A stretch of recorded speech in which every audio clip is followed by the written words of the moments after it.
Let's take another trip to NASA's Fakery Bakery. If you'll take a gander right in this little region, you'll see with your very own eyes that they just copy and paste clouds. NASA swears up and down that this is a real picture here. Problem is, Neil deGrasse Tyson explains the Earth to look a little more like this. You know, when you spin pizza dough, it kind of flattens out. It gets wider in the middle, and so Earth, throughout its life, even when it formed, it was spinning, and it got a little wider at the equator than it does at the poles. So it's not actually a sphere.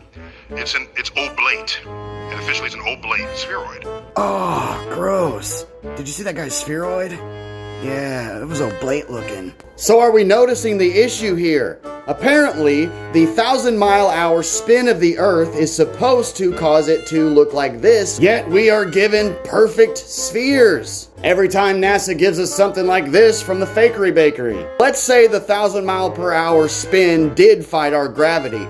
Well, don't you think that being that the water is so sensitive to gravity that the moon can cause tides, don't you think that the spin of that Earth would fight gravity so much that all the water would be around the equator area? All the water would just make a belt around this globe. And imagine that force spinning so much. If you were here at the equator, you would be virtually weightless. And God forbid you try to go to the pole. You would be completely crushed by the gravity that's trying to fight the force of the equator spin. So how come NASA and the top theoretical astrophysicists contradict each other all the time?